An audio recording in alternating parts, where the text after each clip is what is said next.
Selanjutnya kita akan membahas kitab Risalah Ahlus Sunnah wal Jamaah karya Hadratus Syekh Muhammad Hasyim Asy'ari yang pada malam hari ini sudah sampai kepada pasal fi bayani itsmin man da'a ila dhalalatin aw sanna sunnatan sayyi'atan.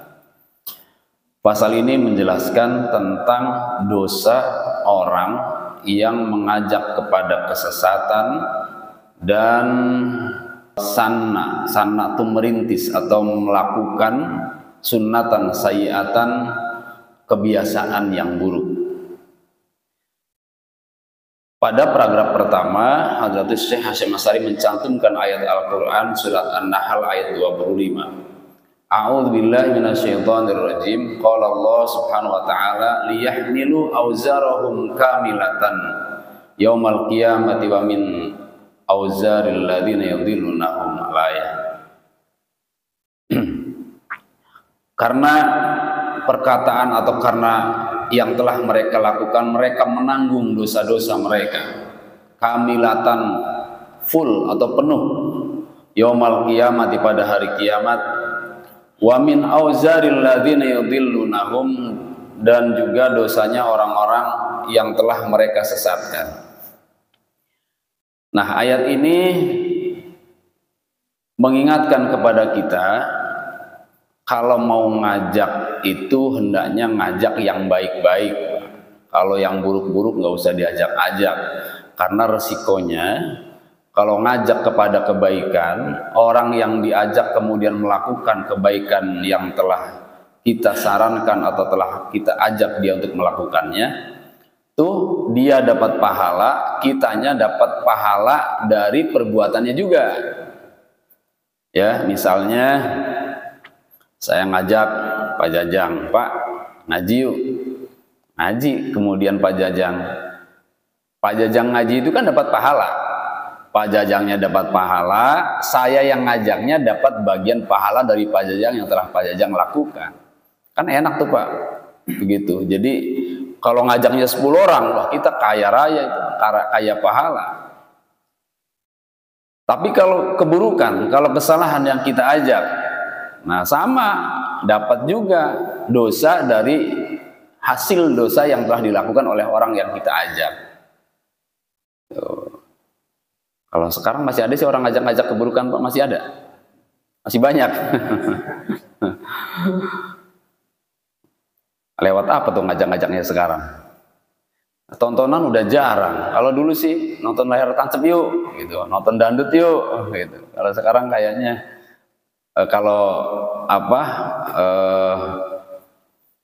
tradisinya seperti itu udah berubah ya. Udah beda lagi, ngajaknya medsos. Adakan medsos, ya. Ajak orang memprovokasi. Itu banyak Pak kalau begitu kalau zaman sekarang. Terprovokasi kita nggak paham. Hati-hati tuh.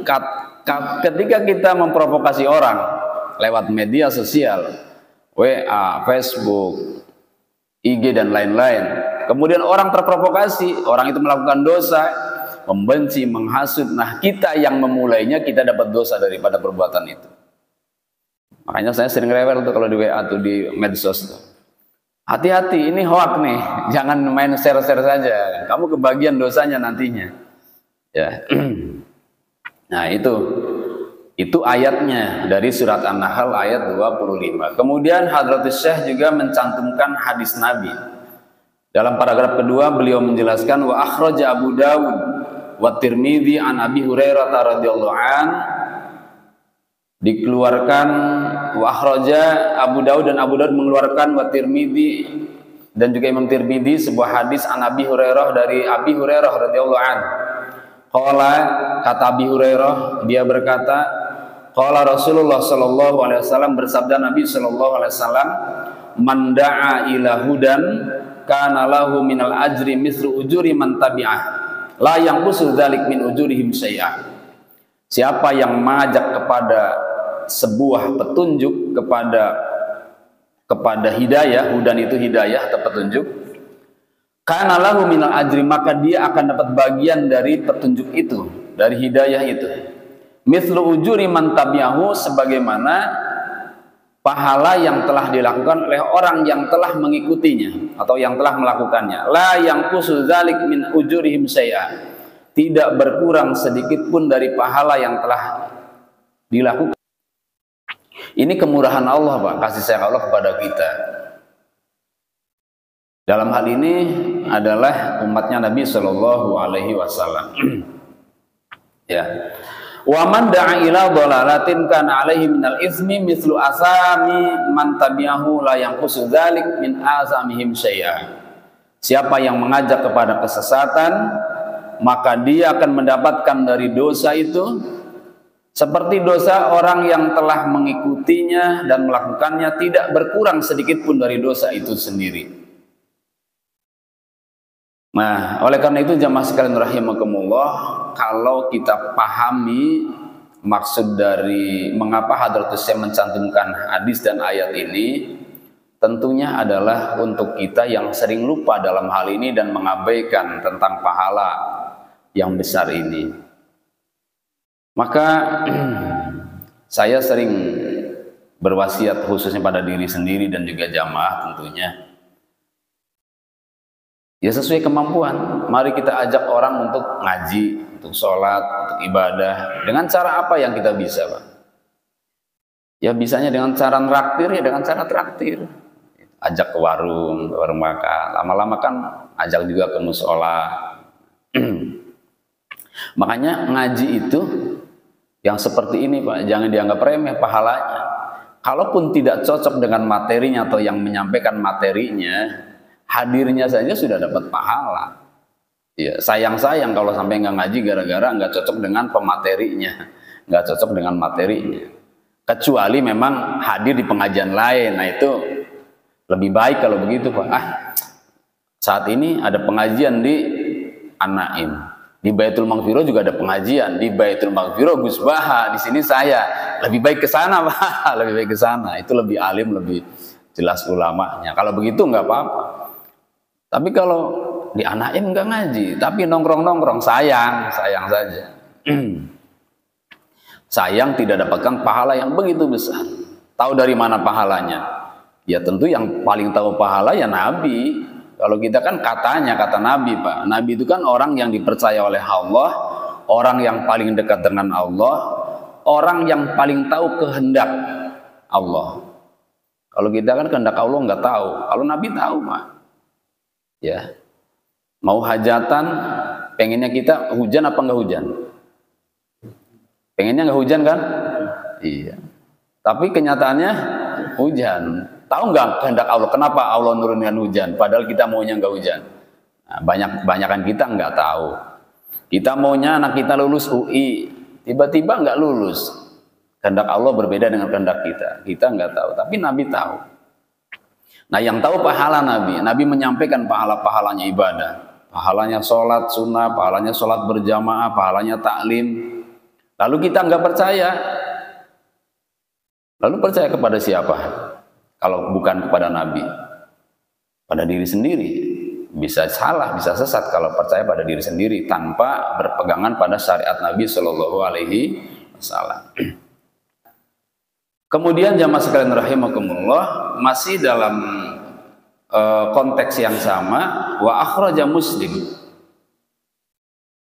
min riwayati Abdurrahman bin Hilal an Jarir bin Abdullah al-Bajili radhiyallahu an fi hadits tawil qala fi qala Rasulullah sallallahu alaihi wasallam man sanna fil Islam sunnatan hasanatan. Siapa yang merintis atau melakukan fil Islam dalam koridor agama Islam sunnatan hasanatan, yaitu kebiasaan yang baik, falahu ajruha wa ajru man amila biha, maka baginya akan mendapatkan pahala dan juga pahala orang yang mengamalkannya. Ba'dahu, setelahnya, min ghairi ayyangkusa min ujurihim syai'a, tanpa berkurang sedikit pun dari pahala yang diperolehnya. Wa man sanna fil Islam sunnatan sayyi'atan, siapa yang melakukan kebiasaan buruk di dalam Islam, kana alaihi wizruha, maka dia akan memperoleh dosanya, wa wizru man amila biha, dan dia akan mendapatkan dosa dari orang yang mengamalkannya. Min ba'dihi setelahnya, min ghairi ayyanqusa min auzarihim syai'a. Ya, tidak berkurang sedikit pun dari dosa yang telah dia lakukan. Makanya kata Nabi, Pak, setiap kali terjadi pembunuhan itu Qabil, Pak.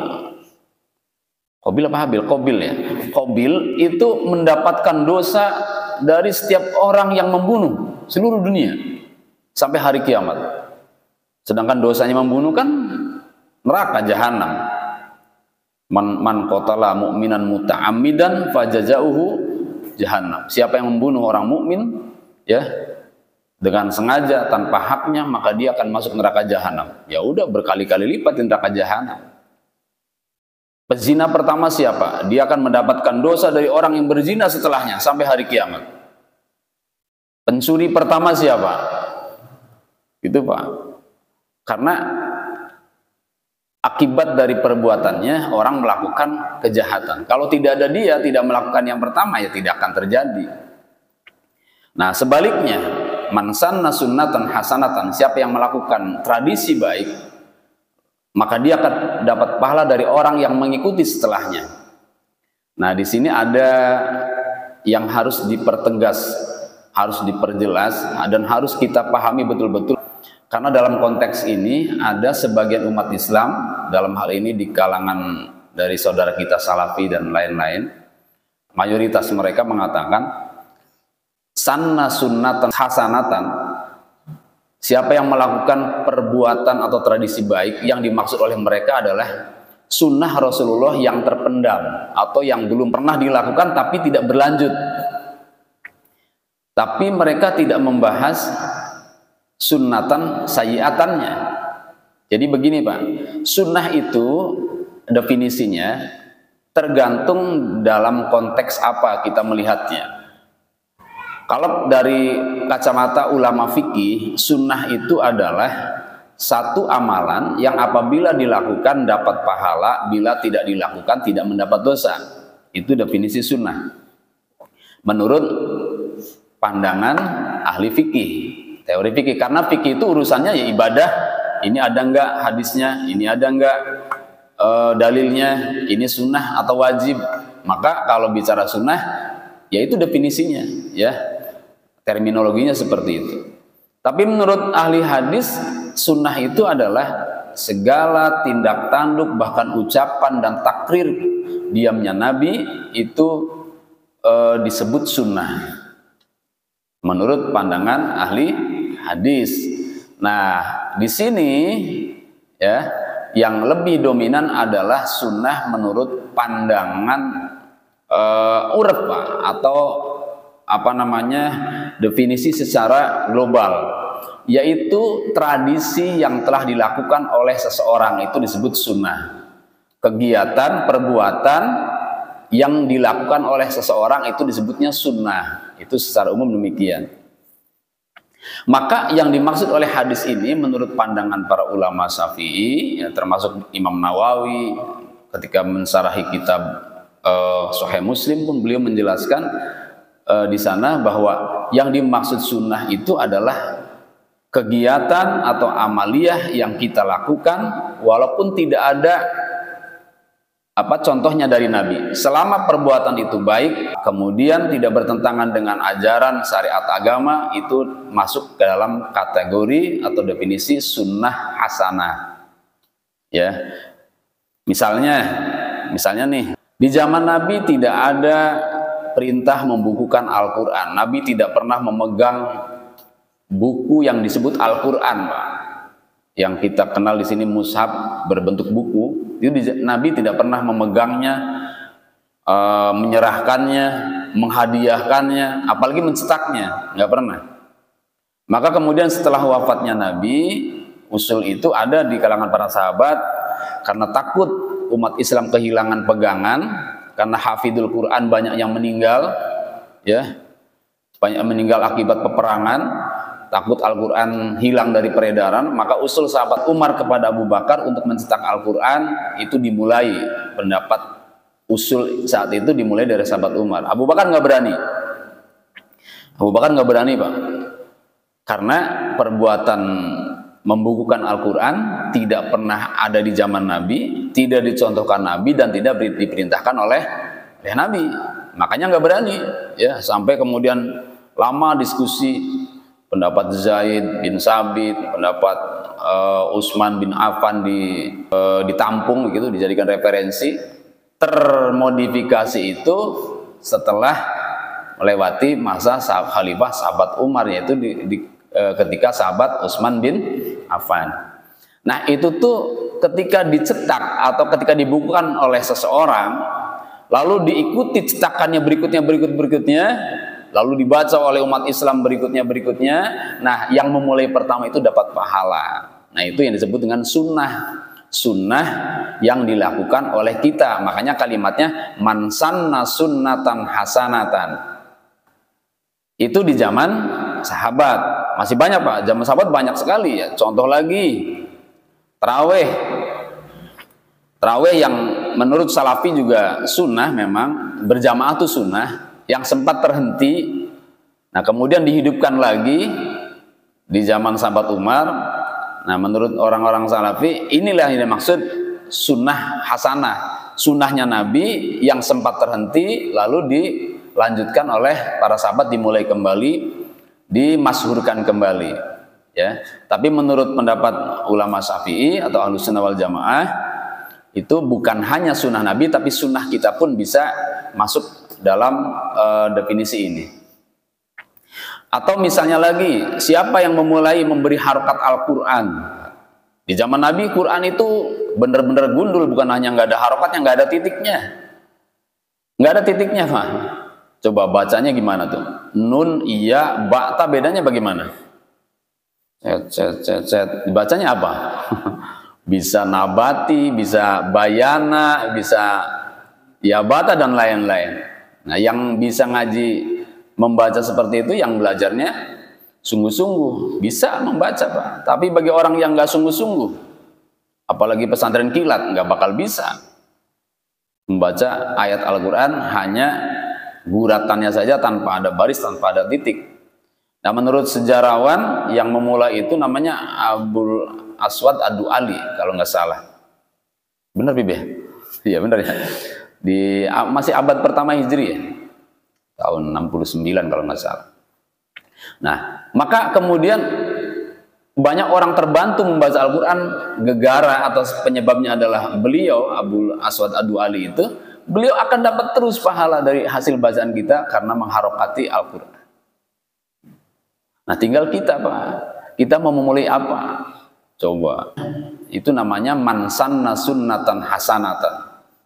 Tanpa harus ada petunjuk atau contoh dari nabinya. Yang penting esensi daripada ibadah itu ada izin, ada apa namanya, dalil dari Nabi Shallallahu Alaihi Wasallam. Ya, baca Al-Quran ada nggak dalilnya? Ada. Sendiri atau berjamaah, tidak ada larangan, tidak ada perintah. Maka boleh dilakukan secara sendiri, boleh dilakukan secara berjamaah. Maka kemudian menjadi tradisi tiap hari apa, tiap malam Jumat atau tiap habis maghrib Jumat di sini, siapa yang memulai itu akan dapat pahalanya dari orang yang melakukan berikutnya. Ya, jadi tidak harus yang dimaksud sunnah di sana sunnahnya Nabi, tapi sunnahnya kita, Pak, tradisi kita. Siapa yang memulai peringatan Maulid pertama kali? Sekarang berapa juta orang memperingati Maulid Nabi? Maka yang memulai itu akan dapat bagian pahalanya. Kan lumayan, Pak. Maka ajak orang melakukan kebaikan. Ya, kitanya sudah wafat, terus kebagian terus, Pak. Sedekah nggak bisa, mau sedekah miskin, mau ngajar bodoh, mau haji nggak mampu, ya kan? Mau apa lagi, bangun pesantren, ngasuh pesantren nggak bisa, apalagi ngajak, Pak. Kalau pengen investasinya nggak berhenti, kan kalau kata Nabi kan, idza mata ibnu Adam in qata amaluh, setiap anak Adam bila meninggal maka terputus amalnya, illa min salasin, kecuali 3 hal. Shadaqatin jariyah, sedekah jariyah, yang keduanya adalah aw ilmin yuntafa'u bih, ilmu yang bermanfaat, yang ketiganya adalah awaladin solihin, 3 itu harus kita punya kalau ingin cepat banyak investasinya. Dari 3 itulah kita akan dapat terus kebagian pahalanya. Tapi ketahuilah selain 3 itu banyak juga Pak, bukan hanya 3-3-nya, masih banyak juga yang bisa menyebabkan kita mendapatkan aliran doa dari orang lain. Misalnya dalam surat apa tuh yang Rabbana ighfir lana wal ikhwanina alladzina sabaquna bil iman. Rabbana ya Allah ighfir lana, ampuni kami, wali ikhwanina, dan juga saudara-saudara kami alladzina sabaquna bil iman, yaitu orang-orang yang telah mendahului kami dengan iman. Ampuni saudara-saudara kami yang seiman. Berarti kalau ada kita berdoa untuk saudara-saudara kita yang beriman, saudara kita yang beriman tadi yang sudah meninggal dapat kiriman doa dari kita Pak, sesuai dengan firman Allah tadi, surat Al-Hasyr kalau nggak salah ayat 10. Ya, jadi apalagi ya ini tadi yang dijelaskan oleh Nabi, melakukan perbuatan baik yang kira-kira diikuti oleh orang lain. Nah, ya, nah saya tugasnya memotivasi Pak. Silahkan cari kira-kira apa yang bisa kita lakukan agar orang lain terus-menerus melakukan kebaikan akibat dari hasil jeripayah kita. Ya. Minimal ngajak ngaji, ngajak sholat berjamaah yang gampang.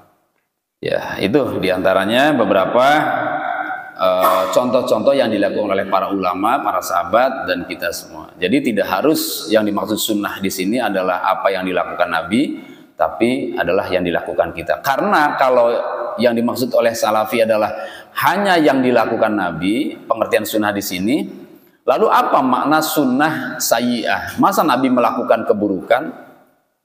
Jadi man sanna sunnatan hasanatan, siapa yang melakukan sunnah yang baik, yang dimaksud oleh mereka adalah sunnahnya Nabi. Lalu apa maksudnya man sanna sunnatan sayyi'atan, siapa yang melakukan sunnah yang buruk? Kan tidak ada Pak, sunnah buruk nggak ada. Kalau dinisbatkan atau disandarkan kepada Nabi, Nabi itu baik semua apa yang dilakukannya, nggak ada yang nggak baik, bermanfaat semua, berhikmah semua. Jadi kalau begitu sanna di sana bukan hanya, atau sunnah di sana bukan hanya apa yang dilakukan Nabi, tapi lebih umumnya adalah apa yang dilakukan oleh kita semua. Jadi disebutnya sunnah. Jadi singkatnya sunnah itu tradisi lah, tradisi yang kita lakukan, tradisi baik dan tradisi buruk. Sunnah hasanah, sunnah sayyi'ah. Qala Mujahid rahimahullah ta'ala, berkata seorang ulama namanya Mujahid, semoga Allah merahmati beliau, fi tafsiril ayat al-mazkurah, dalam menafsirkan ayat yang tadi di atas surat An-Nahl ayat 25. Kata beliau, hamalahum dzunuba anfusihim, mereka menanggung dosa-dosa mereka sendiri, wa dzunuba man ata'ahum, dan dosanya orang-orang yang taat atau mengikuti mereka. Wala yukhaffafu dzalika amman ata'ahum, dan tidak diringankan dari sedikit pun ya, dan tidak diringankan dari orang yang melakukan taat itu kepada mereka. Artinya ya sesuai dosanya 10 ya, dia yang memulainya dapat 10, tidak berkurang, tidak jadi 9, tidak jadi 8 karena dia tidak melakukannya, hanya karena mencontohkan, itu tidak seperti itu. Ya. Ini menurut pendapat ulama berdasarkan hadis Nabi di atas, ya, berdasarkan ayat Allah di atas. Lalu hadis berikutnya, warawat Tirmidzi, dan Imam Tirmidzi meriwayatkan an Amr bin Auf, dari sahabat Amr bin Auf radhiyallahu anhu, anan Nabi sallallahu alaihi wasallam, bersabda Nabi sallallahu alaihi wasallam, qala man ahya sunnatan min sunnati, masih sama intinya, siapa yang melakukan kesunahan dari sunnahku, qad umitat ba'di kana lahu minal ajri, maka dia mendapatkan pahala mislu man amila biha, seperti apa yang telah dia lakukan, min ghairi ayyanku sadzalik, tidak berkurang sedikit pun darinya, min ujurihim syai'a, dari pahala yang telah didapatkan sedikit pun.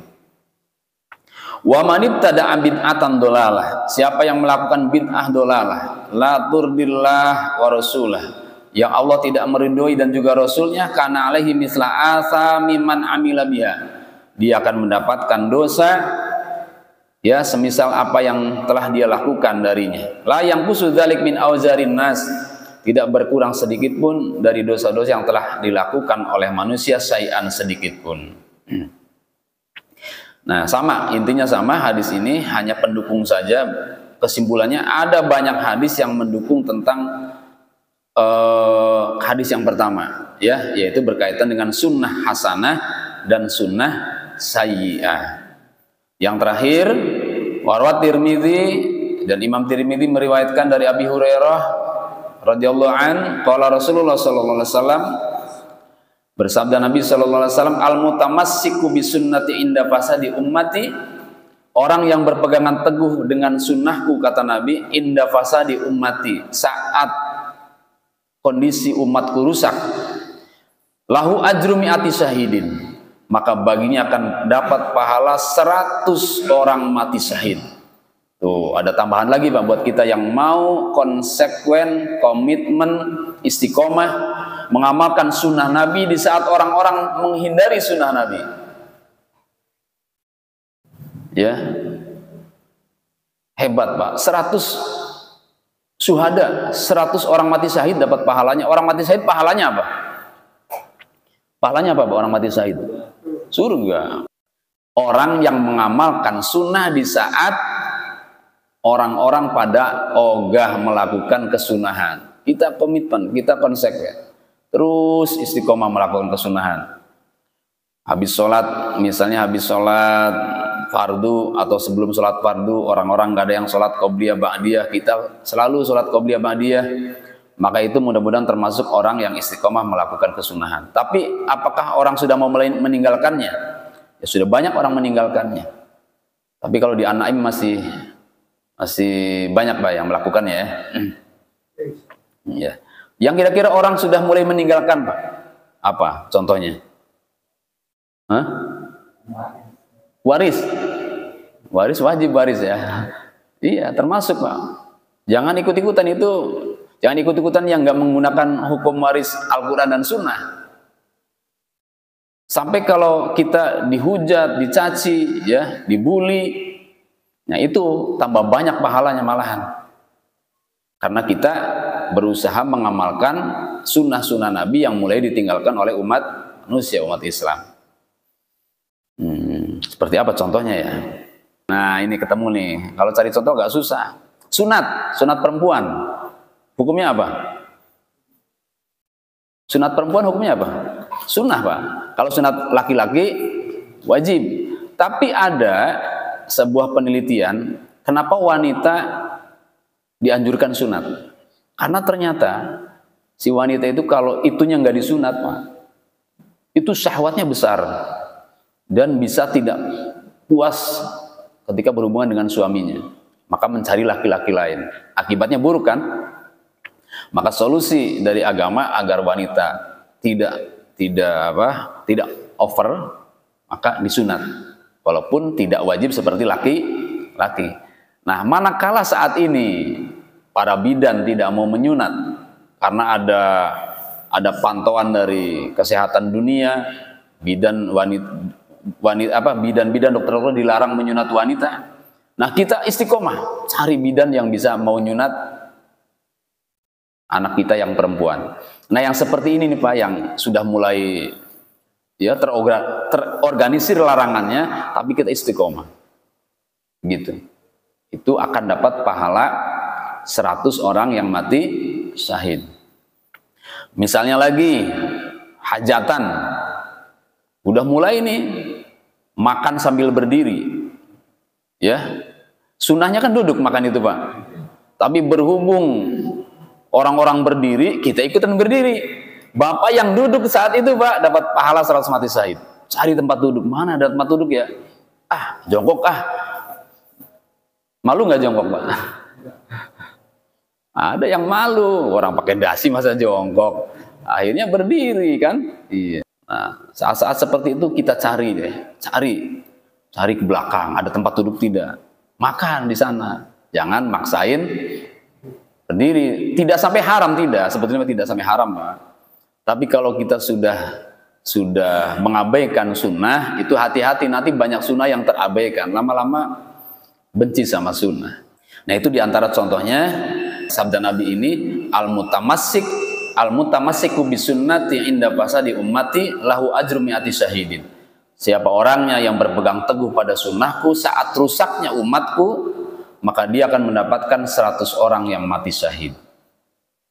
Ya. Pokoknya kesimpulannya, kalau kita mengamalkan sunnah di saat orang-orang mulai meninggalkannya, maka kita akan dapat pahala 100 orang mati syahid. Apabila diikuti oleh orang selanjutnya, maka kita akan mendapatkan investasi dari orang yang mengamalkan itu, dapat bagian pahala multi level, yang paling besar ini pahalanya, ya, membuat orang melakukan ibadah, termasuk kepada anak istri, Pak. Makanya kan ada sunnah mandi hari Jumat, Pak. Sunnah mandi hari Jumat. Kata Nabi, mandi hari Jumat itu sunnah. Dari mulai sejak malam, sunnahnya itu dari mulai sejak malam. Di sana diperkuat siapa yang mandi Jumat dan menyebabkan orang mandi. Tuh, berarti menyebabkan orang mandi itu siapa? Istri. Iya, disebabkan oleh dia gara-gara dia mandi. Nah, berarti kan ngajak mandi, tidak sekedar ngajak mandi, tentunya ada penyebabnya, ya. Nah, itu akan dapat pahala 2 kali lipat dari perbuatan dia mandi, sehingga orang lain bisa jadi mandi karena dianya, ya. Ajak orang makan, puasa, termasuk buka puasa. Orang yang memberi makan orang yang berpuasa, apalagi sahurnya sekalian, itu akan mendapatkan nilai puasa dari orang yang berpuasa yang kita beri makan itu. Makanya orang-orang dulu mah pinter, Pak. Tidak berupa takjil. Kalau takjil kan belum tentu puasanya baik semua. Yang makannya belum tentu puasanya baik semua. Tapi orang-orang dulu pinternya begini. Yang puasanya yang baik siapa? Yang paling baik sekarang, yang puasanya paling baik siapa? Kan ulama. Ya, kiai. Yang ibadahnya paling baik kan kiai, ya, kalau secara garis besar. Terus turun orang awam gitu. Jadi bagaimana supaya puasa kiai itu saat berpuasa kita dapat pahalanya? Dikirimin beras, Pak. Kiainya dikirimin beras biar makannya dan untuk makan mereka itu buka dan sahurnya, ya, penyebabnya adalah beras yang ya berikan sekalian uangnya, jadi dapat pahalanya luar biasa, pahala puasa terbaik, bukan orang-orang biasa gitu. Itu cerdasnya mereka begitu. Nah, kita yang nggak mampu sekarung ya setengah karung, ya. Sekarang kan ada karungan yang kecil, Pak, ya. Iya, usahakan kalau bisa mah seperti itu. Kalau mau sodakoh amal jariah ke masjid, kadang mintanya keramik biar dibuat sujud.